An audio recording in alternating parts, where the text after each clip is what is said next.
Fala pessoal, sejam muito bem-vindos para mais uma videoaula do nosso curso do pacote Lean. É sempre um prazer imenso estar aqui compartilhando conhecimento com todos vocês. Meu nome é Ben David e antes de mais nada, sempre gostaríamos de deixar a informação de que para que esse material possa ser levado para outras pessoas de seu nicho de rede social ou de interesse comum, precisamos que vocês impulsionem, nos ajudem a interagir, deixando seu like, se inscrevendo, ativando o sininho de notificações para que outros tenham acesso a esses materiais e assim a gente possa deixar esse conhecimento cada vez mais livre e acessível. Bem, sem mais, já vamos para a nossa salinha de apresentação. E eu estou aqui hoje com um conjunto de dados gerados de uma distribuição de Q quadrado com 15 graus de liberdade. É uma distribuição cuja frequência ela é assimétrica à direita. Então, perceba que, pelo histograma de frequência, percebemos justamente esta característica para esse tipo de dado. E o que é que nós queremos fazer na nossa aulinha de hoje? Hoje nós queremos apresentar mais um tipo de gráfico e esse gráfico será o gráfico das ogivas. Esse gráfico é um gráfico interessante, em particular para o caso das variáveis quantitativas contínuas, nós conseguimos fazer de forma empírica, vamos pensar assim, observando o gráfico, previsões de quanto que pode estar a quantidade de observações em uma determinada classe, por exemplo. E aí a gente pode prever, por exemplo, a frequência com que ocorre determinadas observações por meio desse gráfico. Mas não só isso, a gente pode observar ou verificar quantas observações estão acima ou abaixo de um determinado ponto para que a gente possa, sei lá, ter um controle ou ter uma caracterização descritiva dessas observações. É mais um tipo de gráfico que o pacote Lean oferece. E como é que esse gráfico ele vai ser gerado? Bem, nós vamos usar a função ogiva. Então, eu estou aqui anexando ao caminho de busca o nosso pacote Lean. E aqui eu estou usando a semente 10 para que você possa replicar esse mesmo script e você possa visualizar esse mesmo conjunto de dados. Porque uma vez que eu estou gerando de forma aleatória esses dados, como a semente inicial ela é aleatória, os dados virão também de forma aleatória. Para que isso não ocorra e a gente consiga junto visualizar o mesmo conjunto de dados, a gente está usando essa semente 10. Então, a única coisa que vai acontecer é que, como isso aqui é uma variável aleatória contínua, então vamos pensar no caso da descritiva, ela é quantitativa contínua, eu estou usando aqui em newlin a opção da variável igual a 2, que representa os dados quantitativos contínuos. E aí eu vou usar o tabfrec e a ogiva. Feito isso, nós vamos visualizar primeiro a ogiva crescente. Bem, temos diversas opções nesse sentido. Se a gente observar aqui no manual de ajudas e buscar pela função ogiva, aqui nesse caso eu estou usando a ogiva e ela é um método também, né? Ela é um genérico e aqui nós temos o método específico. Nós temos diversas opções para ela, em particular. Então, esse argumento aqui, decreasing, no caso que está falso, ele é o que determina se essa ogiva que a gente vai plotar será crescente ou decrescente. Se eu vier aqui e colocar decreasing,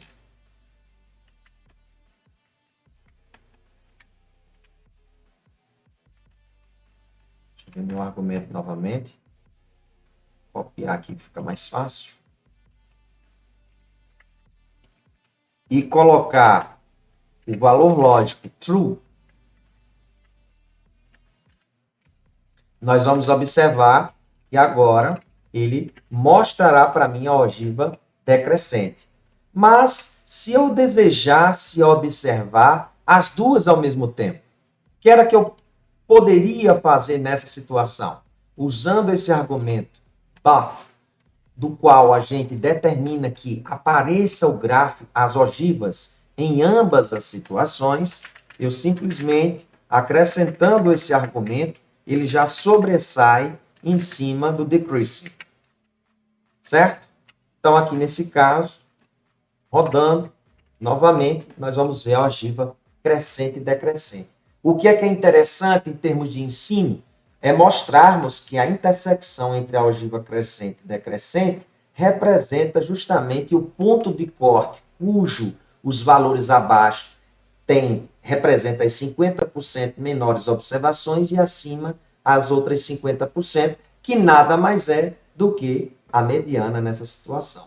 Mas olha o que é interessante ainda que a gente consegue fazer com o gráfico das ogivas. Nós podemos, aqui, com o argumento histogram, inserir o histograma de frequências nessa situação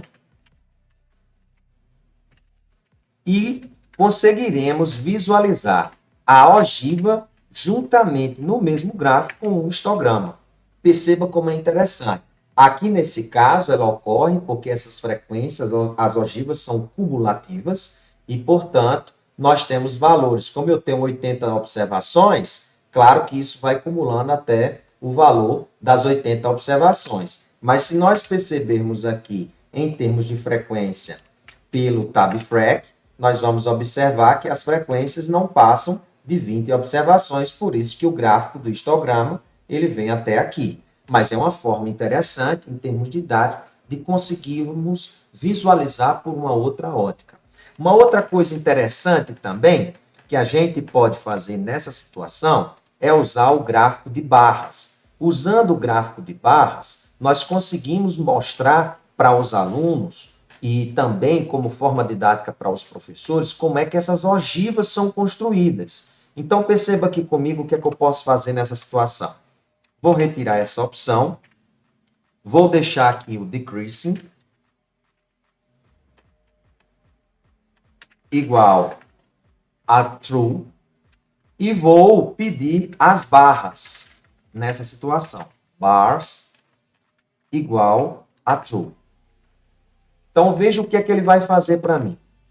No caso, vamos botar aqui a primeira opção, na realidade, falso, que vai ser a ogiva crescente. Vamos aqui visualizar. Veja que no caso da ogiva crescente, como é que nós construímos, porque nesse caso a gente consegue contabilizar a ogiva crescente, ela serve para podermos perguntar quantos valores estão abaixo de determinado ponto. Então, a construção das ogivas, elas se baseiam nos limites superiores das classes. Aqui, nesse caso, eu não consigo observar as classes porque o gráfico ele está pequenininho, mas você percebe que conseguimos plotar todos esses gráficos diferentemente de você usar o histograma de frequência convencional, que muitas vezes ele omite e às vezes não plota coincidentemente dentro das classes que a gente determinou na construção. Bem, nesse caso aqui nós temos uma outra situação.